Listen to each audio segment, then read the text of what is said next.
Hi, this evening's bio chat is with Ben from Coombe Farms. I will be discussing organic farming methods and those confusing labels that we find in supermarkets. So join myself and Ben for tonight's bio chat on farming.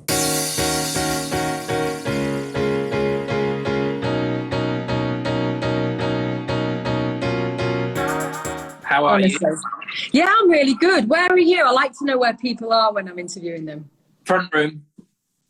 At home. Where? Okay, so first of all, Ben, thank you for joining us. I'd love to, because you're a farmer, you know the business inside out.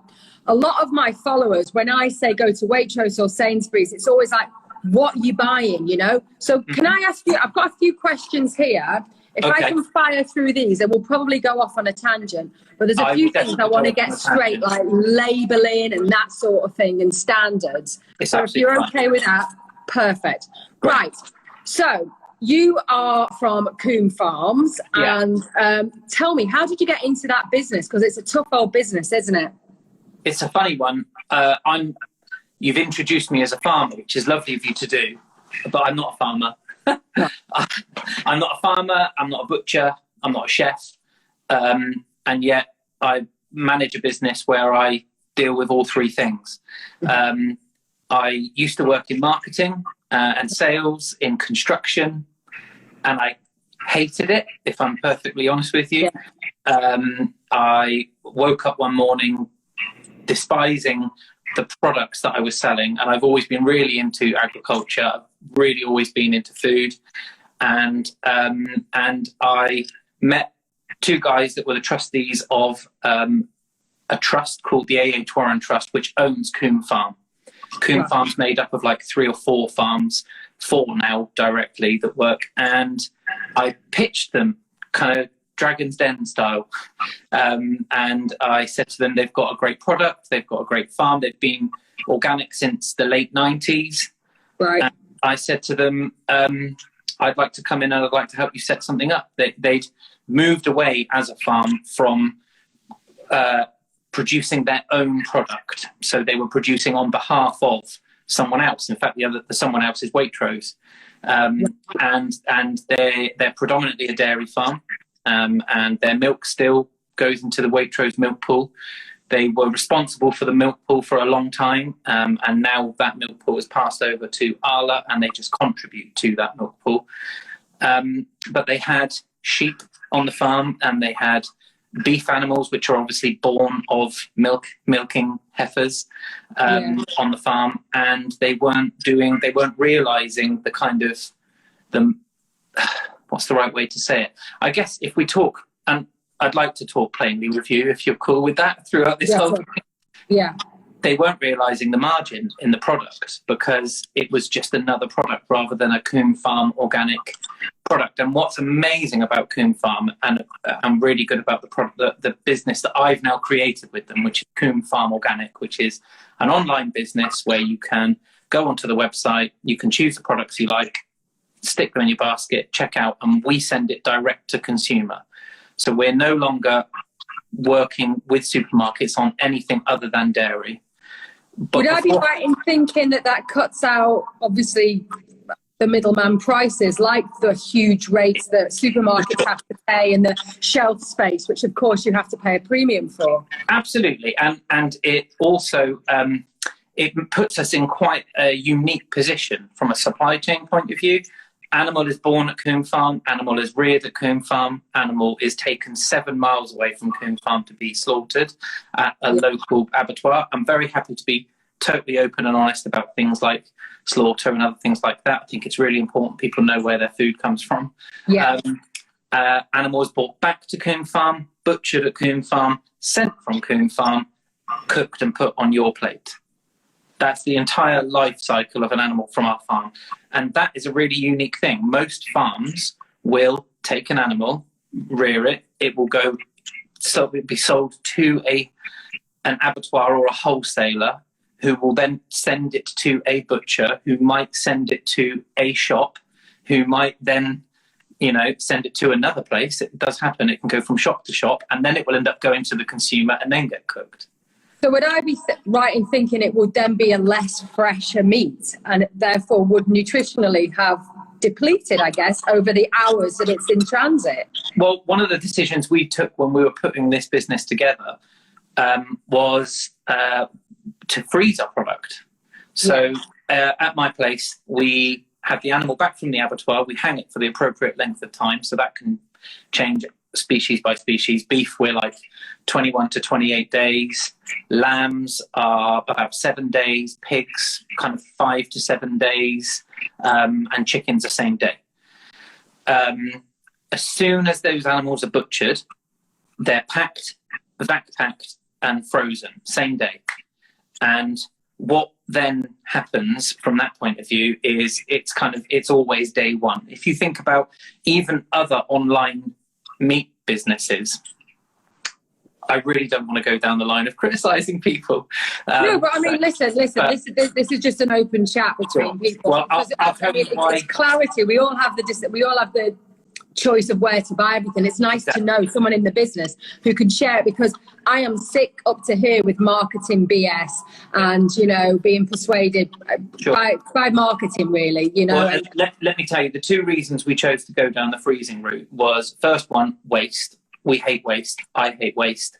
I can't be dealing with it. So if I can't sell the entirety of an animal in kind of the 5 days it takes before meat goes off, then, and you know, people get themselves in a difficult position where if they haven't got, you know, at the moment, people who have been selling fresh and then all of those restaurants just closed overnight. Yes. What the hell did they do? Like, I can't imagine how scary that must have been. We're really fortunate because we've been flat out. Yeah, but because we're frozen, our produce was in the freezers and it was ready to go. And you know, and like I was saying from another business, someone orders it, you know, it gets killed on day one, it gets butchered on day two, it gets packed on day two, it might get frozen on day two put in the chiller. It might get ordered on day two, day three. It might then get packed and sent out on day 3 or day 4. It's with the customer. They put it in their fridge. It's in that customer's fridge for 2 days because they're going to eat it. Then you think, I'm not going to eat it, so I'll freeze it. Yes, there you go. I do it all the time. God knows what's propagating in my freezer, I swear. So we're really fortunate because, you know, our product goes out. It goes from our box into someone else's freezer because the packaging we've got keeps it frozen. And then as soon as it's defrosted, it's still day one. And from my end, I take a lot of comfort in that because I think I'm giving someone a product with less histamines. I know there are people that use our business that are kind of histamine intolerant. Wow, yeah, what a consideration, yeah. Yeah, it's massive. You know, I have people that call us and say, can you tell me how long that animal has been dead before it has been frozen? Because I need to know, because I'm intolerant, or my son, daughter, husband, boyfriend, whatever, is intolerant of histamines. That's a massive consideration for people, and I had no idea about histamine intolerance. No, I didn't. No, wow. But people can be so, you know, people can get anaphylactic shock from things that are too high in histamines and things like that. So it's huge. But yeah, so that's what we do as a business. We're really fortunate from our supply chain point of view, and we are also hugely passionate about the fact that we're an organic farm. This is it. I mean, first of all, I want to just say, can you just remind us of your website, just because a few people have been asking? Okay, yeah, it's Coombe Farm Organic. Coombe is COO, M for mother, B for Bravo, E for Echo. CoombeFarmOrganic.co.uk. And you do sort of boxes, don't you? And you deliver them nationwide? So it's all over the country, except for the Highlands and the Islands. And so it's sad. Pippa, who you speak to regularly on here, is one of my customers. I haven't actually been able to get produce to Pippa for a while because we've had a problem getting it to Jersey and Guernsey. We're working on it. So if Pippa's watching, I'm trying my hardest.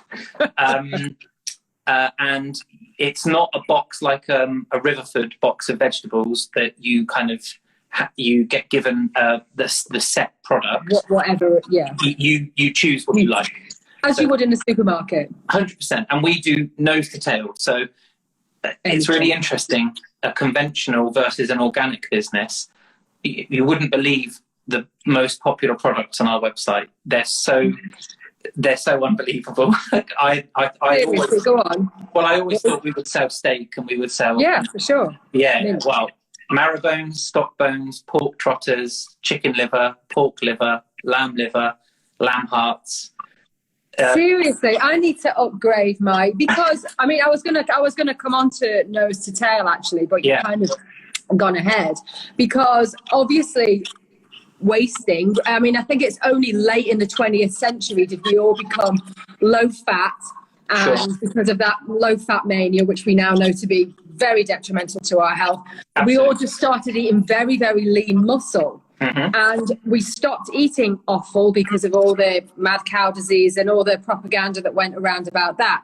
So now it's all of a sudden it's all about maximum nutrition, minimal sort of like having to eat and digest. It's about getting the maximum nutrition in you, and that comes from eating nose to tail. You know, if you have a look at any carnivore diet, I mean, it's all about the brain, the heart, the kidneys. You know, I mean, it's like hardcore. I take the tablets that hunter and gatherer have because I'm a bit queasy. You know, I was brought up and all you had was chicken breast, and that was it. And I have it now, and it's pretty bland. So I always have chicken thighs. But I mean, my friend Nicola, she always buys from you. She has stocked the chest. As soon as she heard we were going into lockdown, she filled a chest freezer with your stuff. Literally. Keep you in business. She's nuts. But she does the best bone broth ever with your stuff. And, you know, it works out really cheap compared to buying it in a shop. Wow. So can you tell me where we will get some of those like nose to tail ideas from? Because I'm going to do some liver. After speaking to you, I'm going to go to the organic shop in my bay. I'm going to do some chicken liver. I'm going to get some sourdough.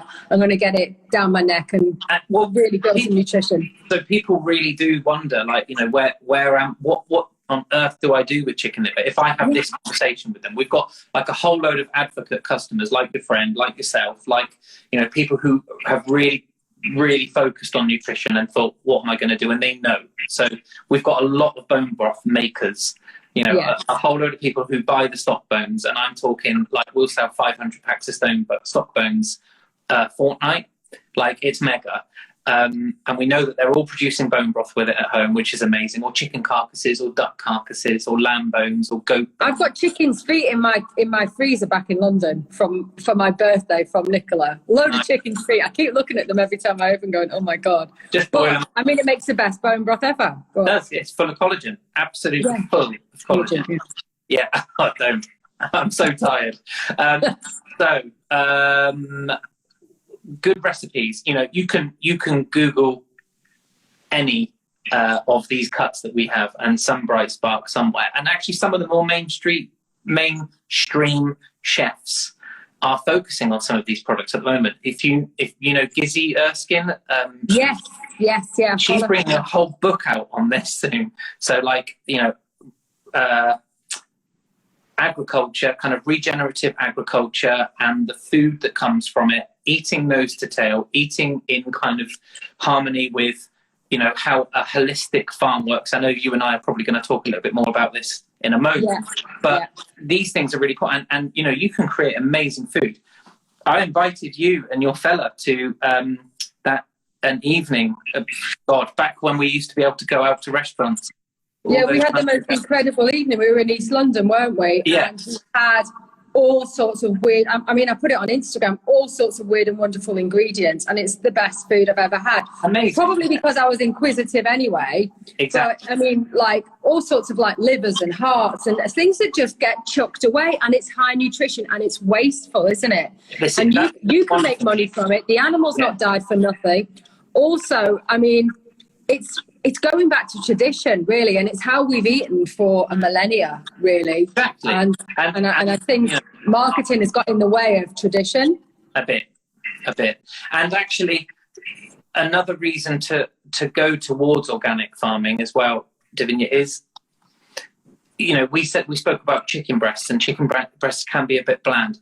But when you let a chicken live for like 3 times as long, or you let a cow live, you know, like a conventional cow that is being reared for beef will be slaughtered after 15 to 18 months.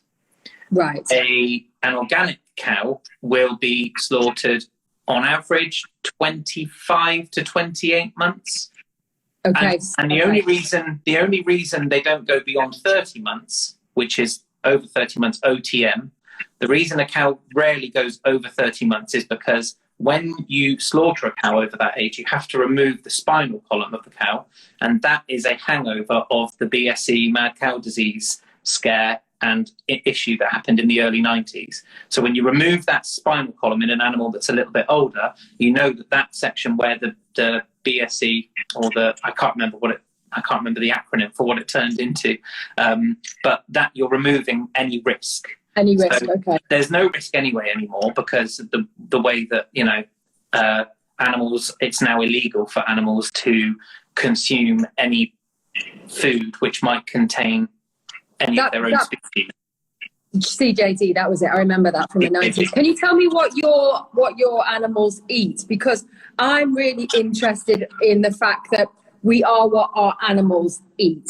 And people say you are super important. And how do we use antibiotics in the UK compared to the USA? And you know, can you just explain to me in fact, maybe we should go back to, no, tell me what your animals eat, and then we can go on to labelling, because that is my bugbear.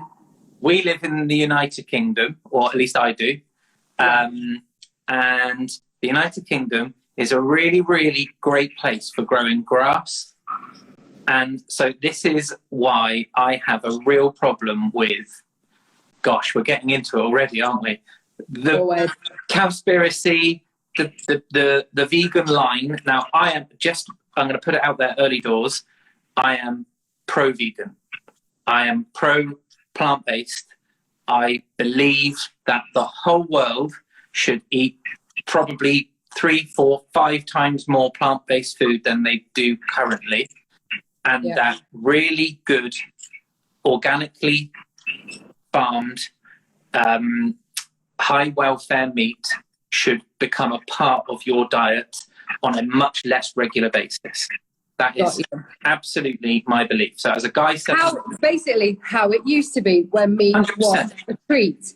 Now it's in every high street. You've got the cheapest chicken covered in the cheapest breadcrumbs, fried in the cheapest oil, and kids are throwing it down their neck. It's wrong. Exactly. No one agrees with that. So I understand what you're saying. Meat should be a treat, a Sunday treat, really, I guess. Yeah.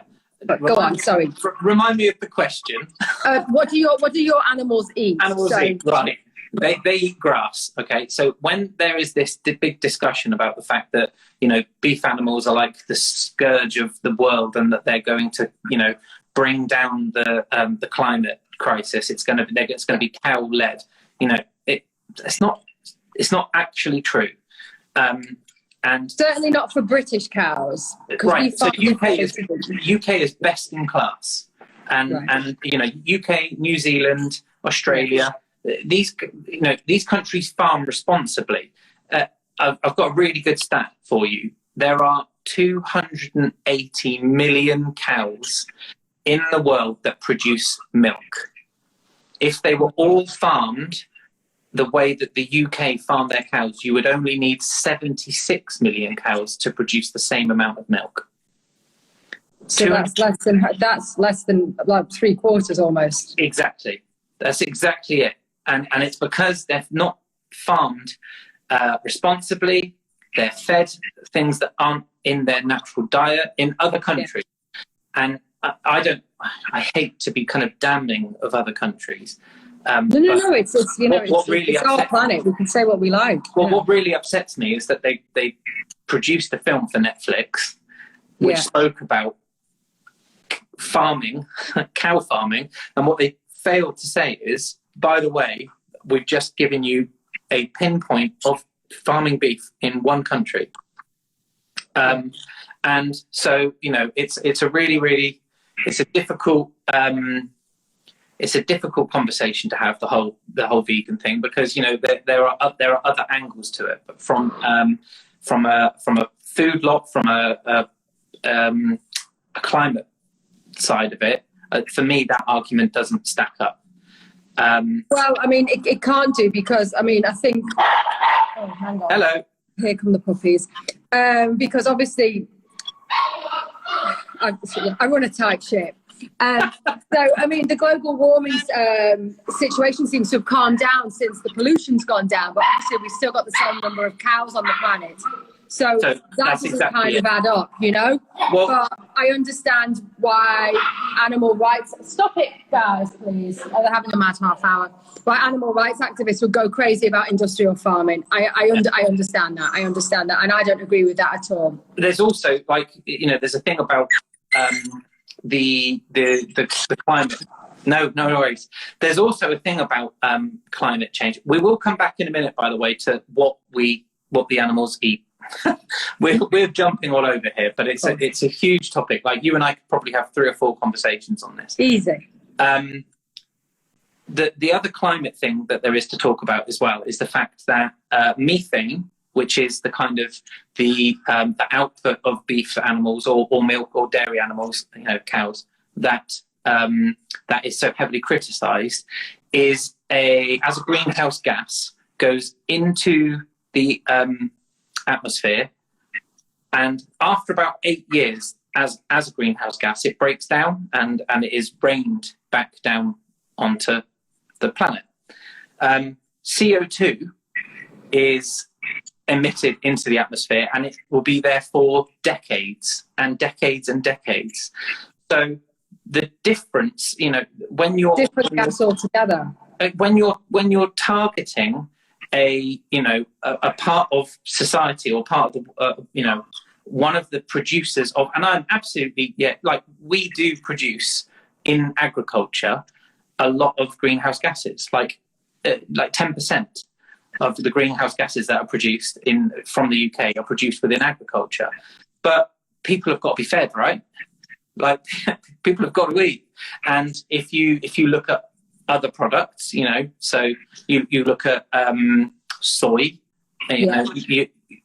soy is responsible for something like 70% of the deforestation of the Amazon, because it was, you know, all of those trees were cut down to make way for soy plantations. And not only that, huge profit margins in soy, because it's so versatile, you know, but also, and it ticks a lot of ethical boxes, apparently. Yeah, but also, you know, the biggest producer of CO2 during that time was actually the fact that there were loads and loads of trucks and lorries and diggers and, you know, machinery that went in to clear all of the trees behind it. You know, that was an enormous amount of CO2 that was produced, and that CO2 is still in the atmosphere, but the cows that were producing methane at that time, that methane will have dispersed.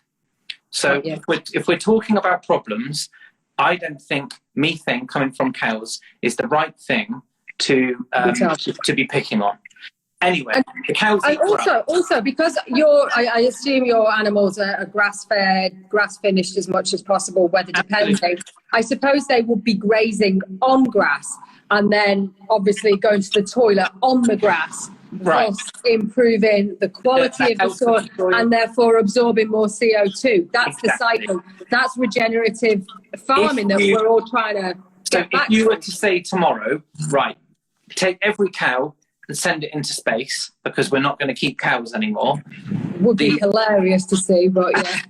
The amount of CO2 that is locked into the soil by cow poo and the soil would absolutely counteract the amount of methane that would go into the atmosphere. Like, it would be equal. So you would be no better off. You'd just have no meat or milk. Now, it is paramount that we have cows not in sort of factories, not even from just an ethical point of view to a living creature. Yeah. We need them on the grass, defecating on the grass, to increase the nitrogen content in the grass, thus making the grass more absorbing more CO2 to suck down 100%. All the CO2 that we have.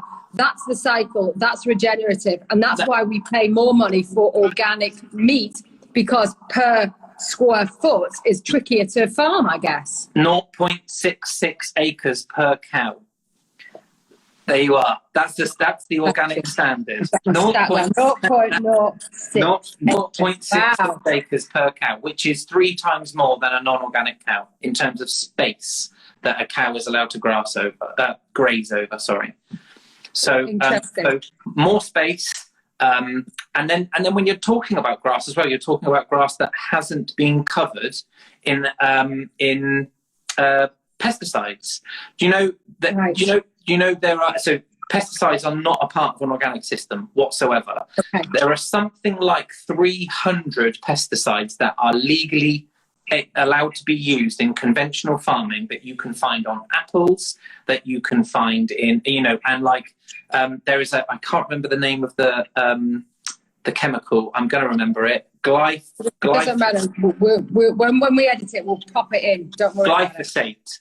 Right. Yes, I remember. Which is in Roundup. Which is in a weed suppressant, weed killer. Yeah, that's bad gear, right? It's a carcinogen. It's carcinogen. Right. But so you're eating an apple, busy signaling cancer cells to grow. Brilliant. It's actually found in about 30% of every test that's ever taken on bread that isn't organic. Genuinely. That's a legit stat. I'm not just making that up, I promise. And there are something like, since 2004, there are about 16, what's the word I just used a moment ago? I'm really bad at forgetting words. Carcinogens. No, there are about 16, what do we spray on the plants to stop them? Weed killer. Thank you. Pesticides. Yeah. Pesticides, thank you. Totally gone.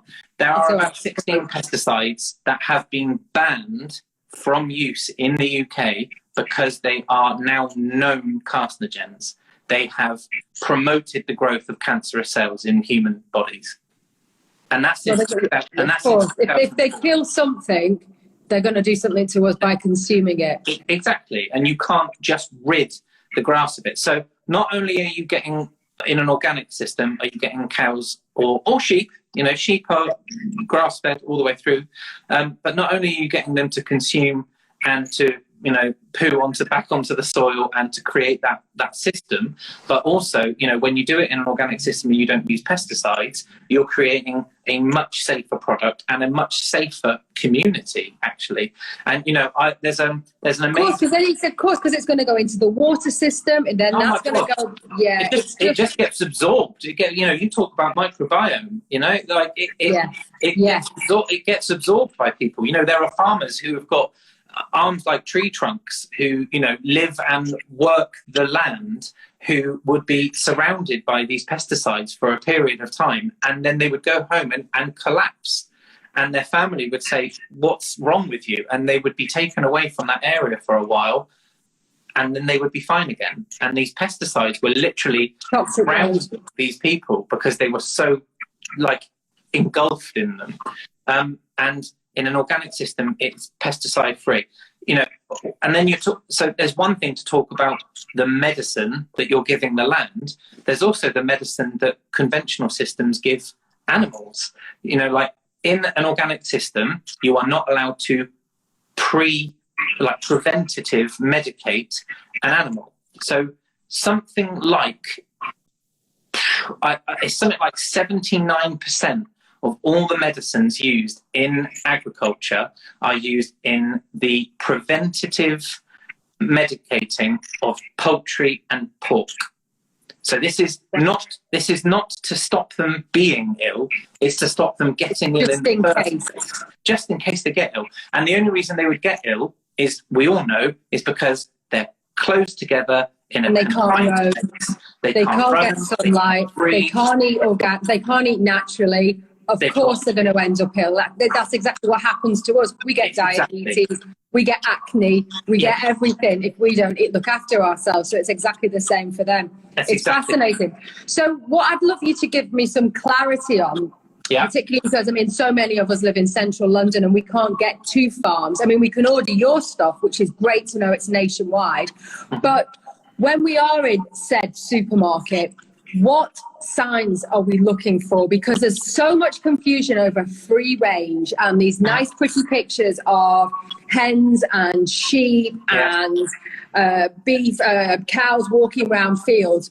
What are we looking for? Where's our standard? Because it's only just, I follow a charity called Farms Not Factories, and I spoke to the lady who's the head of there, and and I was asking her about Red Tractor, assuming a Red Tractor's a nice farm, and you know, you've got a nice rosy cheeked farmer chugging around his land. She said, no, this is horrifically cruel. Not nice enough. No, but really nasty. Just, I mean, stuff. I mean, I'm a meat eater and I'm pretty tough when it comes to, you know, about animal welfare. I understand it's a tough business and it's not for the faint-hearted. But this really shocked me because I pay extra for Red Tractor in the assumption that they're looking after animal welfare, and they're bloody not. It's marketing. It's a really, really interesting thing. Just so you know, Coombe Farm is a Red Tractor farm. So, but don't be put off by that. The way you need to look at these things is layers, okay? Right. So, you know, and by layers, I mean there are standards that are set when you look for particular food labels. You see a PFLA label, that's a Pasture for Life Association. That means that animal has been grass-fed, and it's absolutely, you know, the farm is being checked, it's being inspected to say that is a grass-based system. You look at Red Tractor, and what you're talking about there is that there are measures in place that mean that the product is safe to consume. There are measures that say that it is, I believe the other thing is farmed with care, and that these standards are adhered to, and that there is paperwork that show the traceability of where that animal came from, what it fed, how it lived, where it was taken to slaughter, and those standards also go through into food production. Okay, now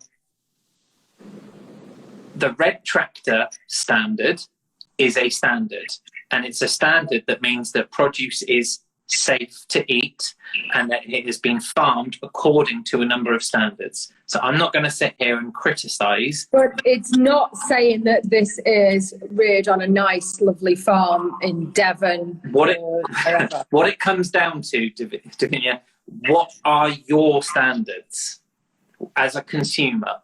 Well, I want an animal that has been treated fairly, has had an outdoor life, that has had no antibiotics or growth hormones or whatever sneaky things. And I want it to have had its organic, what it was meant to eat naturally. And how about when it's processed? If you make beef burgers out of it, or you make sausages out of it, or, you know, because then what ingredients is it mixed with, for example? Exactly. I don't want sugars in it unless I put them in. I don't want to have wheat in it because I don't want it to be genetically modified meat or corn or anything that's going to make me bloat or, you know, basically cheap fillers. I don't want any of that. So that's 5 standards that you've set for yourself, right? Yeah. Those 5 standards, Soil Association, they're in there, 100%. So you know the Soil Association round. Yeah, the black and white. Yeah, I'll do a link to that. If you're in New Zealand, I think it's called BioGrow. There's another Soil Association. Oh, sorry, another organic standard. In the UK, there is also Organic Farmers and Growers. That's another organic certification. And basically, what these are, it's an organisation that has said these are the standards that we believe in too. And as a farm, you can either agree or disagree. And if you agree, then you say, yeah, we are going to, you know, we're going to open this bloody great book of standards, and we're going to make sure that every single one of these standards is adhered to. And we're also going to keep all of the paperwork to prove that. And once, twice, 3 times a year, we're going to just allow people to rock up. And when they rock up, they will go through the whole thing. You have to drop what you're doing. And they say to you, right, come on, then prove it. Show me, take me through the process, show me the trace, show me the batch number. Every product that goes out of Coombe Farm Organic has got a batch number on it, 100, and then a 3-digit number afterwards at the moment, because we're still in our early stages. We've not yet hit 1,000 batches of anything. When every single batch can tie back to every single animal, there is paperwork that would say what every single animal ate, where it was kept, which fields it grazed in, which medicine it received if it was poorly, And that's really, really important. Not just in case not on the assumption it will get poorly because it's despicable conditions. You can't not give medicine to an animal if it's sick, right? Yeah.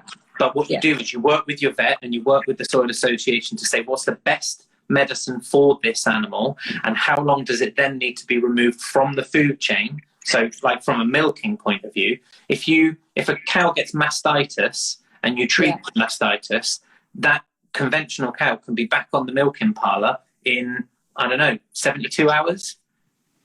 If it's in an organic farm, it's 40 days. Because this is why organic is more expensive, because it's more time consuming. You've got to navigate conventional medicine, which is a good thing.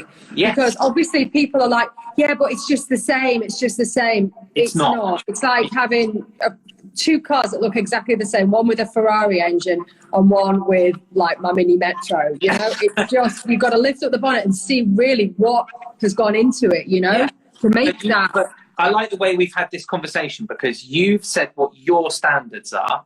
And as a farm, we agree, got the same standards as you, which is lovely. And we've gone to an organisation who say, well, we agree with those standards as well. And so here are a number of things that you have to adhere to. And you need to keep the paperwork for it. And we're going to turn up and we're going to make sure you do it. And you cannot sneak around it. Like, the standards are so significant and you can't cheat an organic standard. So there are other farmers out there and there are other farms and there are other businesses who I know personally, and I know that they farm superbly, immaculately, wonderfully, but they don't take the certification. They don't sign up. And it's because it costs money to sign up, because the Soil Association needs to market its standards. It needs to employ people who will go and check the standards. It needs to make sure the standards are up to date with legislation that comes from the government. More bureaucracy, paperwork. And 100%, but it does need it. So it costs money to be organic. Be organic. It costs money for that label. And but that's exactly it. It costs money for the label, and they think, I don't want to do that. I'm already good enough as it is. But the difference between that... But the difference between that person and me is that I can prove it. I can prove it because I have to prove it. And they can say, well, I can prove it too. And I can say, yeah, but tomorrow you don't have to. Do you know what I mean? Like, they don't have to. They do, and I believe them and I trust them implicitly because I know these people get out of bed and they want to do a good job. I get it. But for me, if I want to give assurance to your followers who don't know me, they know me a little bit. They're not likely to visit your farm either. They're not about to trundle down to the West Country. You're not allowed. Oh, you are allowed now, actually. Well, you're getting there. But, how do I... I'll be honest with you, when I go shopping here, I have to just look for this bio-organic sign because I don't know what the standards are in Spain. I always go to the organic shop and that's it. And I do pay more, but I just worry about the standards in Spain compared to in the UK. I just do not know, because I think before the pandemic, Boris Johnson and the Tory party said that they were going to award farmers on their carbon footprint rather than the size of their farm. So he's looking into regenerative farming, because that to me is brilliant. We should be like New Zealand, because New Zealand just give off the impression that they are these insanely talented sheep farmers. They've got that brand, that New Zealand lamb brand. We could do that. We're an island. We're bloody full of fields, aren't we? Well, exactly. We're very, very similar in land mass to New Zealand and our climate. And there are a lot of similarities between the two countries. I've spent a long time in New Zealand, and they, there are loads of similarities, and you're absolutely right. The big thing that they do really, really well in New Zealand is they take care of their biosecurity. So they're an island, and they're an island that's actually quite a long way away from a lot of other islands. And as a result, they are so hot on, you can't land in Auckland Airport and have an apple in your bag. Forget it. You're in big trouble if you do that. And they don't have any invasive plants arrive in their country. They They're all about their own biodiversity, their own, so like their own ecosystem, I guess. Their own ecosystem. That's exactly it. And they're really, really aware of how their country works and what needs to go in and what needs to come out, and how it all kind of sits together. And I know one of the things you said to me the other day was, how can you define regenerative agriculture? Yeah. And for me, it's about regenerative agriculture. If you want to define it, is when you work with the soil, you work with the biodiversity, and you treat the soil like a bank. Okay, and you're going to take from a bank. Yeah, you're going to put your seeds in. You're going to withdraw your vegetables. Yeah, you keep putting your seeds in. You keep withdrawing your vegetables. If you keep putting the same seed in the same place, and you cover it in pesticides and fertilizers, and you keep withdrawing your vegetables, you're taking all the goodness out of it, right? Regenerative agriculture is when you say, okay, this month I'm going to grow grass there, or this year I'm going to grow grass there, and I'm going to let my cows poop there. And then next year I'm going to plant peas there, and the peas are going to lock in the nitrogen, and then we're going to cut that away. And we've actually already sown another load of grass underneath those peas. So when we cut the peas away, the grass goes underneath that, and it uses all that nitrogen, and it means that the soil is not disrupted as many times. You've only actually disrupted the soil twice in a 3-plant cycle. Those things lock in biodiversity, insects, beetles, ants, bugs, slugs, you name it. All of those things are in there, and they actually are really, really good natural weed suppressants. So what you then don't need to do is you don't need to plant a weed killer, because you've planted your plants and you've locked in the nitrogen, and you've let the cows poo on the ground, and you've really locked in that goodness, and you've let them graze over it, and you've helped the cow's microbiome. People talk about going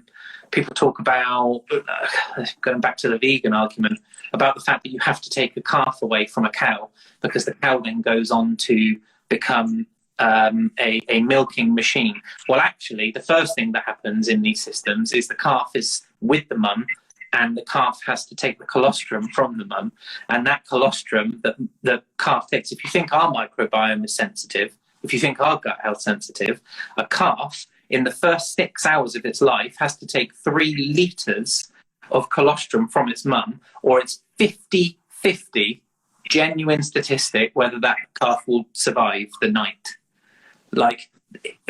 So from an organic point of view, because you're not going to be treating the animals with antibiotics, it's paramount that calf stays with the mother for the colostrum, which exactly, I know and that never be removed. And if we see that a calf is struggling and it can't take the colostrum, we'll actually take mum away for a minute. And this is a really, really difficult thing to do, because from an animal welfare point of view, it's a real kind of fine point. We'll take mum away, we'll milk her colostrum, we'll bag it, and we'll bring it back to calf and put a tube into calf's tummy and physically put it in there, because we know that if it doesn't get those antibodies from mum's first milk, very unlikely that calf will live, and it certainly won't live a healthy, productive life. And we take in all of the antibodies from our mums in the womb. These cows come out and they land on the floor and they're naked, and they have to absorb all of that colostrum and all of those antibodies in that first 6 hours. Otherwise, it's got no immune system. I mean, I was chatting to Tim Spector last night about the importance of, if children are born C-section, that they don't get all the antibodies and the bacteria through the birth canal, and how important breastfeeding is for a C-section baby. I mean, it's incredible what we were taught in the 80s about sterile, completely and how it's gone a complete 180, hasn't it?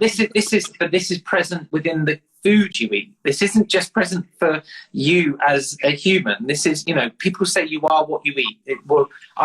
You are what you eats. And that comes down to the grass it eats, it comes down to the way it's finished, it comes down to the way it's born, it comes down to the stress that an animal might have. There's an amazing dairy, there's an amazing organic dairy in, I think, Sussex, and it's called Calf at Foot Dairy. I know it. Yes. I mean, I don't know them, but I noticed the name on Instagram. And I think I got some raw milk off them because that's what I wanted to give the kids, raw milk, because of course I want to increase the microbiome. Yeah. So I want the good bacteria brought by a decent dairy product. But calf at foot, they allow the calf to be born. Calf stays with mum. Mum gets taken away, I think once a day rather than twice a day. And it's milk. So the yield is lower, but the enzymes in the milk that then go on to produce the cheese are like sky high because mum isn't stressed out and she knows she's going back to calf and calf's there. And then, you know, we're talking about cyclical farming here and holistic farming. So, you know, before you start thinking that heifer and calf live this wonderful life together forever, I'll burst the bubble. It doesn't end that way, but they stay together for a lot longer, like 8 months. And then at 8 months, calf either goes on to become another milking animal or a beefer, or because it's had mother's milk the whole time, it's effectively veal. And and the heifers, they go on and they will continue to have babies for as long, you know, calves until they're no longer able to reproduce. And then they become what would be known as a barren cow. And rather than just being kind of like oiked off into the food chain, they retire those animals. And we sell this product as well. So we produce, we retired dairy cows. So from the dairy that we have, when a cow gets to the end of its natural milking, working life, if it's got really, really good conformation and definition, and you think that will make, you know, back in the old days, people used to keep a cow and they would milk it and then they would eat it, right? That, like, you know, that was how it worked. And but these cows now that live for like 6, 7, 8 years, and they're organic grass reared, grass fed, and all of those layers of like intermuscular fat. You know, when you come to butcher an animal like that and you look at, say, the rib, are you familiar with Wagyu beef, like the Japanese beef, which is kind of 50-50 fat to meat ratio? These animals look like this, but it's all this beautiful, like dense. But isn't Wagyu, am I right in thinking Wagyu is like grain finished? Yes. Sometimes that's the trouble. That's why I think I'm paying a fortune for Wagyu, but hang on, it's grain finished. I want mine grass finished. I'm buying into the marketing again. Wagyu's more about the husbandry and the fact that the breed just produces more fat. Retired dairy, you know, we started selling retired dairy cows because we saw this real big trend in I don't know if you've seen Basque or Galician beef from northern Spain. So in the Basque regions, farmers were keeping cows on their orchards, not to feed, not to milk, literally to mow their lawns. and these animals were living for like 10, 11, 12 years. And they were enormous. They were like horse big because they lived this massive, enormous life. And then when they come to be finished and they go to the abattoir and then you cut them, the marbling on these animals, but those fats, Davinia, they are your dream because they are just nutrient full of nutrition. Yeah, because I often read about, you know, what to do. Say if you're in a restaurant and you want to order beef, you order if it's not organic, you order as lean as possible because that's where the toxins are in the fat. If it is organic, you order as fatty as possible because 100%. That is where the nutrition and flavour is nutrition, by the way. So if you have an organic strawberry, not only is it twice as nutritious, it tastes twice as good. That's why it's twice as expensive. 100%. And this is what I need to sort of get over to people because it is twice as expensive, but you have it half the amount of time. We don't need to be eating 6 meals a day constantly. And like you said, eat more plant-based. It is expensive. But coming on to that, could you tell me your cheapest cuts of meat? So people want to buy organic, but obviously... what is the cheapest cuts of meat to go for? Because personally, I'd have any cut of meat as long as it was organic, apart from probably chicken breast because I'm bored of it. Within every animal, there is what is considered prime. So in a beef animal, it would be sirloin, rump, rib, fillet.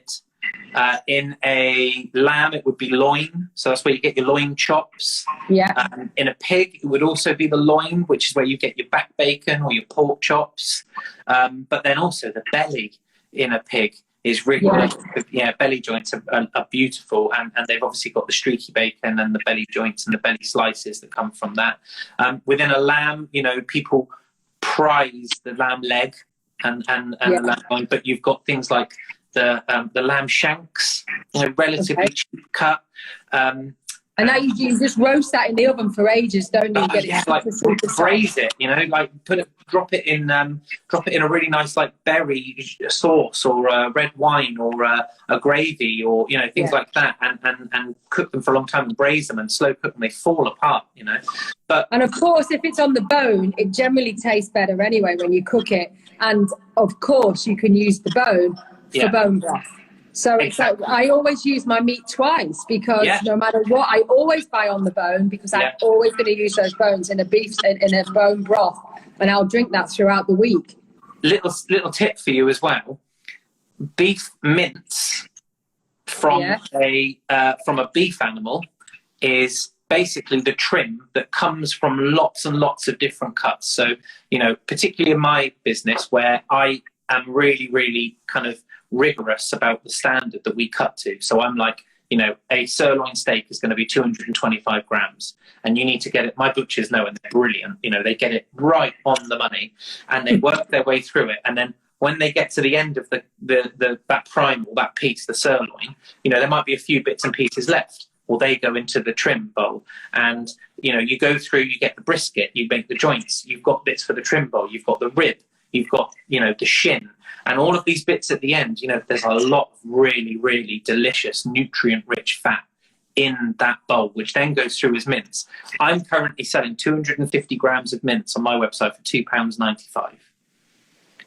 Yeah, and that is exactly that's like Tesco prices. But what I'm saying there is, you know, that is nutrient rich, delicious, organic meat, versatile, that's lived a long life. It's been, you know, looked after responsibly. It has been slaughtered really, really respectfully. It has been butchered skillfully.